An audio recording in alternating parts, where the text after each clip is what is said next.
My name is Harrison Wheeler, and this is Technically Speaking.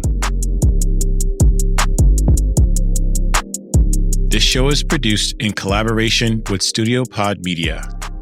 For information on our episodes, articles, and professional community, head to technicallyspeakinghw.com today.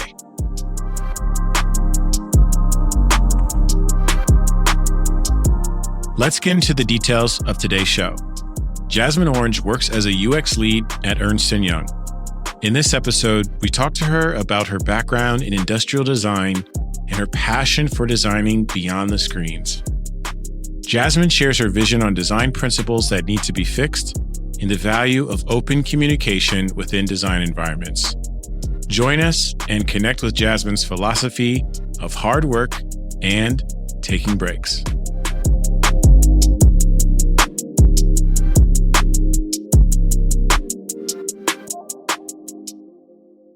Hey everybody, my name is Harrison Wheeler, and welcome to another episode of Technically Speaking. Today, I have lead designer Jasmine Orange joining me all the way from the ATL. Welcome to the show. Hi. To be here. I've thought about so for folks that don't know, some people are really into home podcasts, like production equipment. And some of the people, what they do, they have like these recording boards and then we'll pre-program like sound effects. And I kind of wanted a button for like the DJ, like the Jamaican horn. So when I introduce people, I can just press it. Well, I think with that level of power, you're towing the line here, because some people will do it too often, like on Nicki Minaj's podcast, where it's just like a constant. And it's like, now I don't know what you're even talking about anymore. Or the combination thread of like a bunch of different sounds. You're like, okay. Yeah, it's like, are you making a sentence out of this? Is the whole podcast just you trying to tell a story through the different noises? It's auditory emojis. Yeah. Maybe give folks a little bit of an introduction about yourself. Sure. So my name is Jasmine Orange. I am the UX lead currently at Ernst Young. I've been a designer for 5 years now, and I am also in grad school. I'm getting my master's in human-computer interaction from DePaul University. Yeah, that's a lot. That's a lot to be like doing all at once. How are you maintaining and holding through on all that? Some weeks are better than others, but I think transitioning into a lead position and going to grad school, I also just recently became a grad assistant under one of the professors at DePaul. I think what that's taught me is the importance of telling people, no, I don't have time for this. I ain't got it. Because before it was very easy for me to be like, well, I have time to do this, so I can pack this on. And now I'm like, nope, I don't. It's not going to work. You need to push it to next week, or I need to learn how to delegate these things to other people, especially now in a lead position. I am learning to delegate more, and that helps. Yeah. And that's actually a really good skill for even beyond just obviously balancing the work that you're doing. I feel like understanding trade-offs, saying no, what to prioritize is a really important skill as a designer too. So it's good that, you've got these transferable kind of experiences that you're able to also apply in the workplace. But we'll get to that a little bit later. I want to kind of start out with, a few icebreaker questions. And I'm going to start with something really, really intense. So what is something that you are proud of and not so proud of over the past year? Ooh. So the thing I'm proud of is I actually got promoted last year to lead, which I'm pretty proud of. And I also got the graduate assistantship last year as well. So I'm proud of working hard and getting those things under my belt. The thing I'm not so proud of is at the beginning of the year, I was still in this phase of I can do all of these things. I can go to school and work and do this and do that, and I can just tack it on. And I had to bail out of a lot of stuff. And I hate bailing out on people after I say I'm going to do it. But I was in this space of mentally spiraling because I had too much on my plate. And the pandemic in general is already so much. And I was fighting the thought of like, you should probably rest some. And so I had to bail out on a lot of stuff. So that wasn't a great moment for me. But I guess the best thing about it was that I learned how to delegate and I learned to say no. And I started doing a lot less stuff involving design than I Yeah. normally would because I was like, I need to take a break. Yeah. I was going to say, it feels like you at least have had some resolute to it. Maybe in the moment you felt bad, but at least you kind of can see it before it happens again, right? Yeah. Yeah, that definitely helps. I think last year I was experiencing a form of burnout, and I've never Yeah. experienced that with Mm. design before. Yeah. I knew I wanted to be a designer when I was 15. And so that's been my whole focus. And Yeah. last year, I was just like, I think I hate this. Why do I hate this? And I Mm. started to panic. And then I think it's because I didn't Mm. have a plan in place for when I get tired of focusing all my energy on design. What do I fall back on? And so I think that time frame really helped me understand like, this doesn't have to be my whole life. I can do other stuff and it all can still be enjoyable and Yeah. help me relax some. Yeah. Yeah. So I just want to clarify. So like with the burnout piece, like what were some examples of it? Where was it like self-doubt? Was it questioning, like less passionate about something that you'd always wanted to be? Maybe kind of dive into that a little bit more. It was definitely a lot of the passion around it. I got to a point where I hated even talking about it. I had to talk about it at work and I had to talk about it at school. And so I was always pretty active in the design community here in Atlanta. And I didn't want to talk about it at all. I would like, if I saw a post about it, I'd be like, ugh, I don't want to, like, I don't want to deal with any of that anymore. But I think the way to get out of it is the same way that with anything else, you take a break and then you come back. It's like writing, it's like living, Yeah. you have to keep doing it and then you have to find ways to accept it for what it is at that moment. And so Yeah. there are going to be moments where I don't want to talk about design or I don't want to be as active in design, but I have to accept it for what it is. And I think that Yeah. instead of me trying to fight it and make it and mold it into like this thing it's supposed to be all the time, I learned to just let it be what it is and I'll get out of it when I can. I love that, right? Because I feel like in the days of just like content creation, it feels like everyone always has to be on and an expert Mm. about the things that they do. And I think it's like, I don't know, it's kind of like a slippery slope, right? Because there are people that are Yeah. always wanting that information, right? And then that's maybe the only reason why they're even following you. And when you don't, like that doesn't mean that you don't care about it anymore. It's Hmm. just really a part of the process. So you're a self-proclaiming nerd. So maybe tell us like some of the things that you're geeking out on right now. Ooh, I am a nerd in so many senses. I really enjoy horror games. And so I've been watching a lot of horror game playthroughs because I don't have time to play every single game. Mm, I've been replaying Final Fantasy VII, the remake, which yeah. it's only okay. I've been rewatching Haikyuu. It's a volleyball anime. I know nothing of sports, but something about sports anime, really, Mm, I just get really into it. And I've been reading a lot about ultramarathon running. I'm not, again, not super sports related, but I like the idea of ultramarathon running. I like people who do it. They seem so nice. So I've been reading they a lot seem about. so nice, but They they're do. They putting just seem their so nice. body through hell. Yeah, so you got to be nice. So, like they seem very nice. So I've been reading Scott Jurick's book Eat and Run, which I have read before, and it's one of my faves. I'm planning to do a Spartan in June, and so that's been Oh, helping a nice. lot. And Nice. then I've been taking sign language classes and tennis lessons on Wow. Thursdays. So Amazing. Amazing. How is all that going for you? Like if you were to kind of give us one word that could describe what that's been like, tell us. one word, I would say in some ways it's Two words. Two words. chaotic therapy. There we go. Yeah, chaotic therapy. I think having ways to break away from design and then having ways of coming back to design have been very nice. And sign language in many ways helps a lot with my design process and the things I think about. So it's nice. And there's a great beauty with communicating without having to actually say any words that I've learned to enjoy. Yeah. How is that kind of related to design? Well, I think it makes you think about experiences a lot differently, especially now when people talk about accessibility. They're talking Yeah. about it in this sense of we need to make sure that we're matching the accessibility guidelines, and that's it. And that doesn't mean that it's a good experience for people who actually need to have an experience a certain way.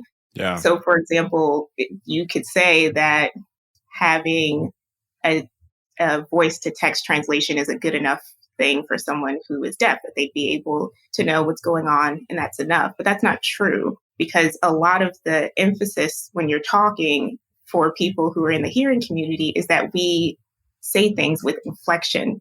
So it's different to say, oh, I'm annoyed, to saying like, God, I'm so annoyed. Like, that's different. And a lot of that for someone who's deaf is in your facial expression. And so if you can't see someone's face, you can say the same sentence and it means something completely different in sign language based on the facial expression you're making. So that's an example of like an experience that by the textbook, it works for if you just do the basics. But if you're not learning more about that community, it's easy for you to not know that you're missing that little portion that makes it a better experience. Right. Context over consistency is such an important concept when it comes to accessibility. I remember I was having a discussion on the Twitter Spaces a couple weeks ago, and we were kind of talking about designing for the aging population. And, a lot of times we tend to not really care about, this is a sad fact, we tend to not really care about how our parents really kind of have experience with software until we have to help them, like where it might be setting up their phone, their Apple Watch, or the internet. And it's really interesting because like I think we spend so much time, to your point, to the text, but we spend so much time like thinking about, human design guidelines or basically operating system sort of guidelines. And one of the things that I've always noticed is that my parents don't even know how to use their phone to begin with. And so like they haven't even gotten to the actual experience that you're designing yet. And so are we really kind of thinking about even what the path to that looks like? And I think like that really kind of aligns a lot to that point. Yeah. And I know you've also kind of had some discussions around this as well, right? Yeah. I try to make sure that when I'm talking about design in general, I try to think of it in a more equitable space than it just being, I'm here as the design savior to make something that looks nice and feels nice for most people, but then other people I don't think about at all. And I think, a lot of that has to do with just privilege in general. There's a big portion of privilege is just the fact that you don't have to think about other people's situations if you're not a part of that situation. So it doesn't come up unless somebody brings it up. And so I try to bring it up, just even if it's something in passing of saying like, hey, you do realize that this thing is happening, or, this is how this affects this other person. Yeah. One last icebreaker, and we're going to get into some of that a little bit later. If you were to have, or if you have a superpower, what is it?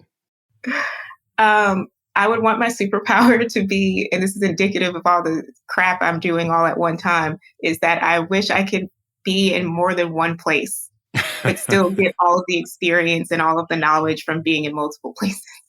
Yeah, that's what's the name of that? There's a term for that, and why am I blanking on it? I don't know. I know that Hermione did it in one of the Harry Potter books, though. I didn't read Harry Potter, but somebody mentioned it to me that Hermione is able to do that. And I was like, that would be great. Yeah, it's called quantum computation, when you're running multiple processes at once and you're learning at the same time.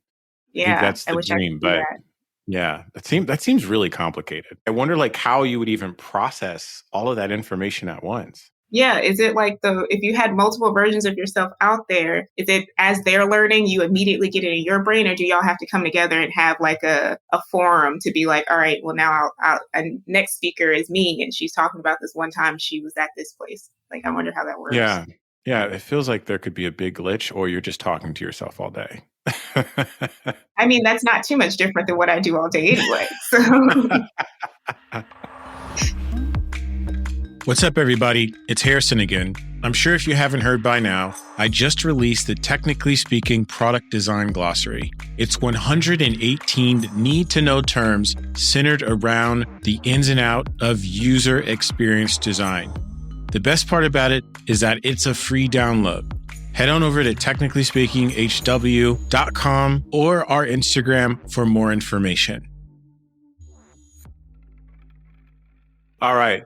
So let's get into a little bit more about you. So you had mentioned that you want to get in design since 14. Maybe tell us a little bit more about your journey to be a lead designer and where you're at today. Sure. So I went to a high school that specialized in engineering and health science, and I took CAD classes. So I had a professor who would be like, hey, you need to build a seating desk arrangement that allows for 6 people to sit there. And she'd give us all of the parameters around it. And then she'd be like, you have a week to make it. And you can make it however you wanted, but it just had to have certain things that you had to consider. And I loved that class. I loved it so much. I thought it was so fun. And I was like, okay, this is it. I want to be an engineer. I want to be able to work in CAD and design stuff all day. Then I found out that you have to do math if you're an engineer. And I am bad at math. You can ask everyone who knows me. Basic math, I'm like, I don't know. But then I was also someone who was very into the arts. I was in drama. I was in choir. I loved to paint. I loved to just do things that involve creativity. But I wasn't a good enough artist where I would make any money. So I was like, I don't know where that middle ground is. And so I took one of those personality test things that you're supposed to take in high Yeah. school, which we have to talk about how that's not great to tell a 15-year-old, like, this is the job you're going to do for forever based on your fleeting personality. Terrible. Yeah. But one of the things that came up was industrial design. And I was like, I don't know what this is. And I looked into it and it was perfect. It was like, I could see the page glowing when I was reading about it. I was so excited. And so I knew right then and there that that's what I wanted to do. And so I went to Virginia Tech and learned about industrial design there. I had amazing teachers who I'm still very close to. And then I graduated and I did an internship for a few months after I graduated. And then I went back home. I'm from Augusta, Georgia. And for 6 months, I did nothing because I was like in this weird state of not being in school, which was the only thing I knew how to do. And now having to look for a job. And I was like freaking out. I think I was going through a really bad depression spiral for about 6 months. And then I was like, I have to do something. I have to get up and do something. And so I applied to be an intern at a cybersecurity company doing graphic design for them. And while I was there, I got to meet a lot of the user experience designers there. And I was like, user experience, what is that? Because I went to Virginia Tech in 2011. And so that wasn't a thing yet. Wasn't Like, a I thing. didn't understand I knew what user experience meant in an industrial design sense, but I didn't know that people were designing out apps. And so they were telling me about it. And I was like, oh, isn't that just industrial design? Like, isn't that just industrial design, but with digital aspects? And they were like, I guess so. And so I started to read up on it and I was like, this is it. This is like what I want to do. And But then I started to work. you never actually had an industrial design job. No. How did like your family take that? The trick is to major in something where they don't know what it is anyway, because that definitely helped. Yeah, that does help. So I went from my internship and they hired me as a full-time designer there. And then I worked there for about a year and a half or 2 years. And then I went to work for a consulting firm here in Atlanta. And I got to work with different companies, Georgia Lottery, some of the smaller ones here, a lot of government agencies. And then interviewed for EY. I quit my job randomly because I didn't have another job lined up because I was like, I just need a break. And then I applied for EY and I interviewed with them. And I thought it would be perfect. All of the designers seemed very nice. And I read a lot about the company and some of their cultural aspects of it and what their core belief systems were. And I really enjoyed it. And I applied and I got to the last interview and they did not hire me. Oh, They hired the other person that they were interviewing, which worked out because he's amazing and I absolutely adore him. But I ended up getting a call from my recruiter and they were like, they really liked you, but they're going with this other person, but they want you to interview with a different team because they really want you to work here. Yeah. And so I interviewed with the other team and I've been there for 2 years now. Holla. Working on a lot of different stuff and I've really enjoyed it. I recently got promoted to lead designer and I'm working on this really big data system so that EY is able to understand some of the data that we have and how we're going to use it to create solutions and engagements for our different clients and partners. Amazing. That's an awesome story. And I think one of the things that we've learned about Jasmine is that she knows when it's time to take a break unapologetically. So maybe kind of take us through like your mindset going through that transition, right? Because You go to Virginia Tech for 4 years to learn about industrial design. You don't really know what's going to happen, right? I think you get a job doing graphic design, then you've got this UX thing. What was your mindset doing that? And even like, where are you at today, right? Like, obviously you've been able to kind of work at EY for, a couple of years, but how has that development process been to you, and how are you growing your tool set in this? So I think when I first got started, one, I think, and you can, I don't know why you would ask my parents, but you could ask them. When I first started as an intern, I was like, I'm going to work full time here. And then 4 months later, I did. And then I was like, I'm going to be a user experience designer in the next 6 months. And then I did. And I think me saying it out loud really helped. I was in this mindset then about getting good and then getting fast. And that's all I cared about. And I think now the difference is now that I'm in a lead position, I care a little less about being fast. I think the idea of the move fast, break things, that's always scuffed my Tims, just to let you know that I've never liked that phrase because it's always been so weird to say. It's because they're like, move fast, break things. And it's like, well, yeah, but have you ever broken anything? Have you ever had to clean up glass Right. on the floor after you broke it? That takes forever. Have And you so ever I had to think, take responsibility for your actions? have you ever had to take responsibility for your actions?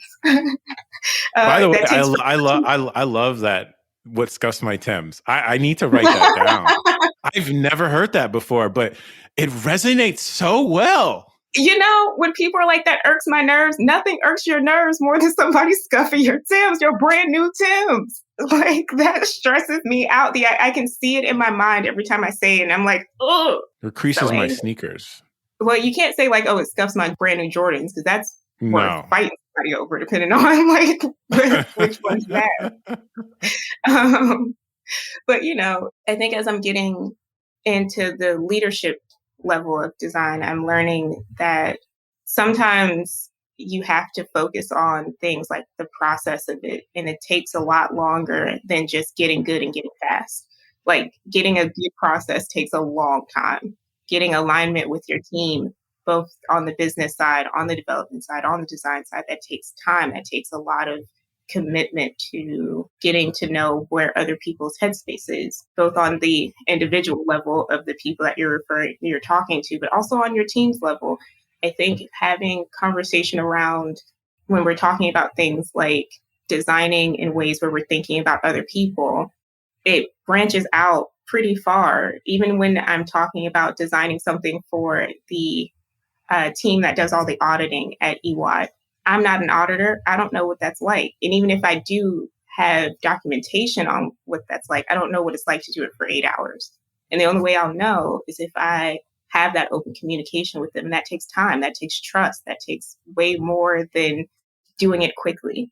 So I think that's what I've learned since then, is that getting good and getting fast isn't always the best way. Like, it's fine to have an end goal, it's fine to push hard to get there, but it's okay to take your time and do it. It's okay to take breaks. I am clearly a big a big believer in taking breaks. Yeah. So maybe kind of going back to that earlier phase, was it like, would you consider kind of where you wanted to be and the confidence that was that more or less of like a commitment, or was it like a visualization? Did you like see yourself there? Right. Cause I think there's a difference between maybe, kind of having a daily affirmation versus like visualization. And so like, how would you maybe categorize that? I was definitely in the visualization side. That was like another nerd thing, because I'm about to go and see Macbeth after this. It's like, it's that same feeling of like, I seen it and I want it and I know that I can do what I need to do to get there. But I think that same level of rigor that I had of, I need to get there no matter what, even if it means spending all day and all night. I think that works in some instances. But if there's anything I've learned in the pandemic, is that you can't control everything. Obviously, I didn't anticipate being stuck in the house for 2 years. And so it's okay to have those visualizations, but you have to be okay with your path getting there not being as straight as you think it would be. So kind of like where you're at now. So you're obviously in a master's program. What are you looking to get out of it? And how do you think that's going to add value to either where you're at right now or the next phase? And where do you sort of see yourself kind of moving down the line? So I think when I think about my master's program, I've even gotten out of it now is just a much deeper understanding of designing for systems, regardless of what the system is, understanding in a more complicated level of what's going on, both for the person that you're designing for the environment you're designing for, understanding some of the design theories that go along with our principles. When you think about these principles that we had, and this is one of the reasons I went to get my master's, is that I was always wondering where these principles came from. Who made them? Why did they make them? How did they decide that this was the principle for this? And I'm learning more about that as we go along. So then, if there's a principle that's flawed for any reason, and they probably will have some flaw in them just based on the research that was done on these or done on very specific participants, we need people to know that so that we can make better research that then changes the theories that then change the principles. So it's that trickle down effect of who was in the room when this principle was made? Who were they interviewing when these principles were made? Why were they interviewing those people and not these people? Why is it that this is the way that it is? Yeah. And obviously the latent effect of that is that it's going from a few to many. And so people are going through these programs on these potential principles that are broken. And so like what do you intend to do with that type of knowledge? So my goal is to, in a large sense, is to think of how we're doing research now, and whether that means working at an R&D department or working more in academia, is to help us all understand that our research has flaws in it, and we all know that. And it's okay for us to question some of these things and build anew on a smaller, more community-based scale. I really have been interested in doing classes, but like small classes and classes that don't cost any money, because I want to be able to do free classes where we just talk about a topic and it's a couple hours and then that's it. I remembered having a class where we would take classes for like 2 weeks and it would just be about storyboarding and that's it. You just learn to draw storyboards and that's the end of it. And I would want to do something like that, like a small community based version of you're taking a class for like 2 weeks and you're learning about one thing and that's it. And it's just getting you in the mindset of it. So doing that same concept, but with how do we make sure that our storyboards even have the kind of equity that we're looking into? Because a lot of storyboards have one particular kind of person in it. What does it look like if you have different kinds of people? What does it look like when someone's interacting with the system and they don't fit the mold of what you think that person's supposed to look like in your storyboard? And how would that change how you design out the entire thing? Yeah. So speaking of sort of like these different interest areas, what are some other areas of design that you're passionate about, right? There's obviously it's wide ranging when we start speaking about design and a lot of the different influences that go into different parts of the process, but what's something that you're really passionate about? Right now, I'm very passionate about embodiment design. So, designing for something more than just a screen. That's the thing that I think I miss the most about industrial design, is that we were designing for all senses. Whereas when you're designing for a digital system, you're only really designing for your eyes and for your hands. And it's a very small space because you have to use a keyboard. So figuring out how to overlay the two and what that looks like to design for something that has a digital medium, but is also something that involves the entire body. And a lot of people think that's just AR and VR, but it can be bigger than that. How much bigger? I don't know, which is why I'm really interested in it. Yeah. I mean, even with like AR and VR, right? Like you're still not thinking about the area and the space that you're in. And there's almost an accessible component to that as well, right? Yeah, I think AR and VR, although fun to design for, I think it's missing that layer of it. One of the projects I worked on was one involving designing for blind users to go grocery shopping, because one of the issues with going to the grocery store is that there's none of our labels are embossed in any way. So no Yeah. one knows what that is. If you close your eyes, this bag of chips and that bag of chips is the exact same bag of chips. How do you know what is what? So finding out an embodied way of designing for that has been a lot of fun. Is this more or less kind of a case study that you're doing? Yeah, I have to start my master's thesis soon. Yeah. And hopefully my advisor is not listening because I have not gone into what I'm doing in detail yet. And I'm sure he wants to know what it is because he's been Yeah. asking. But that's what I'm thinking of, just furthering my thoughts around that case study and making it into one large thesis. Well, hopefully it can get published at some point. That sounds like extremely interesting. So definitely let me know when it's done. I mean, you graduated in 2023, so we've got like a another year to kind of anticipate that. But the listeners, that means the listeners are going to be expecting it.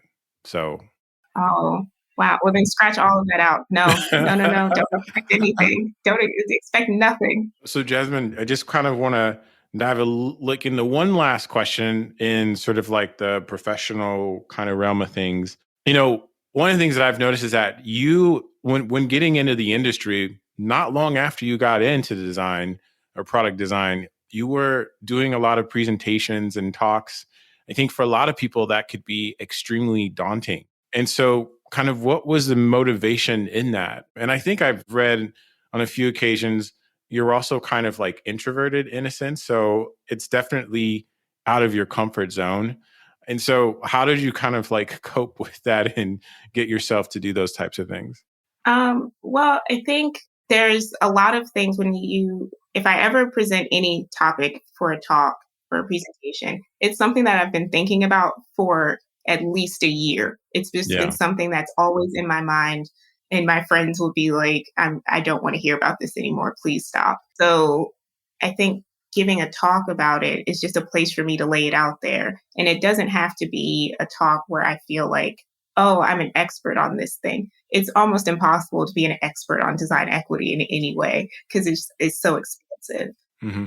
I like talking about it in the same way that I like randomly saying something on Twitter, just a thought around something, because it starts a conversation around it. And it doesn't, and there can be people that disagree with it, and there can be people that agree with it. But And, I and think and by the way, Jasmine has very strong opinions about food and travel. I've noticed that. It's kind of funny and entertaining. But go ahead. I'm it's sorry. funny earlier you were talking about feeling the need to make sure that you're putting out good content on the internet. And I just want all of your listeners to know that is not what my Twitter is. My Twitter is a mix between like screaming about design stuff and talking about nothing. But I think a lot of times when I think about talking about design in any sense, I want it to be a conversation around it so that my friends don't have to listen to me talk about the same topics. It's now I Yeah. have more friends. I have lots of people that are listening to it. And as an introvert, it is kind of hard to do. It's not so much as doing it is the problem. It's the after. Because after that, I'm like, no one perceived me for the next like 3 days. I don't even want to talk to people. I don't want anyone to look at me because I'm exhausted. But I think doing it itself, it feels like the right thing for me because I really love this profession and I really love talking about it. Even if we're talking about the ways that it could be improved or the cracks that are in it, I like having those conversations. Yeah, and you mentioned there's no way you can be an expert around such an expansive subject. But is there a feeling or a need to not have cracks in what you're speaking to? Like, is there any sort of pressure that you kind of put in yourself going into that? Or is it like, I just want to engage in that discussion and we'll see where it goes? I think that obviously when you're giving a presentation, you want to make sure that you've done the research. You don't want to just go out there and just be spouting nonsense. But I do think that if someone were to say like, "Hey, you mentioned this thing and this was a little confusing. Can you get more into that?" I don't mind saying, I know a bit about it, but here's someone who does know more about it who could probably speak on it. I think it's fair for me. It takes a lot of pressure off of me to say like I'm only speaking on this based on what I know and I only know what I know, and the things that I don't know I can learn it. Right. Is there anything unexpected that comes out of these types of things um or that you were pleasantly surprised about? I think, and this is especially helpful for anyone who wants to get into public speaking, I think you will be pleasantly surprised by how many people are interested in the same things that you're interested in or find Mm, your talk to actually be really helpful. Sometimes when I'm giving a talk afterwards, I'm like, I don't even know if that made sense. And then people will say like, oh, that was actually really helpful. That made me think about this in this way. I've gotten so many opportunities because of me putting myself out there. And I'm always going to be extremely grateful for those opportunities and for people being so kind and wanting to even talk to me about some of these things. So I think that's the thing I'm always pleasantly surprised by. Yeah. What are some of the things that you've presented on before? So I have presented on design equity, obviously. I've presented on about the ways that design and industrial design and UX overlap. I gave a talk about history around design artifacts being things like the rotary telephone and how it still presents itself in modern design usage, even though we don't use that anymore. I've given talks about design for aging and what that looks like for things to consider around that decision making and the human eyeball and how that actually relates back to design, which is pretty great. Understanding the anatomy of the human eye and how that could help out with designing certain things. Amazing. So many awesome topics. Like, do you have like a central location where people can find this, or how can we check them out? So I'm pretty sure most of them are on YouTube because the people that I give the talks to are nice enough to record them because I never think that in advance. So you should be able to find them by just typing in Jasmine Orange and design on YouTube. Well, thank you so much. This was good. I was able to kind of do a deep dive into Jasmine Orange, introduce you to Technically Speaking community. How can folks follow up with you? Do you have any sort of upcoming projects? Like what's on the slate for 2022? You can follow up with me on LinkedIn, on Twitter. Again, if you're going to Twitter for design stuff, I'm not the person to go to. As far as what's going on in 2022, I'm kind of playing it by ear. Sure. I want to make sure that I'm giving enough time to work on my graduate assistantship and some of the work that we're doing for that project, making sure that I have time to work and sleep and train for the Spartan. The Spartan. Hopefully they're not like I did the what's the other race? There's another race. There's a Spartan race and then there's like is The there a Tough Mudder. warrior? Tough Mudder. Yes, I did the Tough Mudder. Do they still have like electrical wires like dangling on these courses? I don't think they do that for the Spartan. For the Oh, Tough okay. Mudder, I'm not sure, but that Oh, sounds dreadful. I just it was it why was you would do awful. that, I It was awful. don't know. It was a That mistake I sounds found awful. myself in. But good luck to you on that. I feel like this is just kind of the first thing that you're going to be doing. I feel like you're going to be doing some ultra marathons in your future.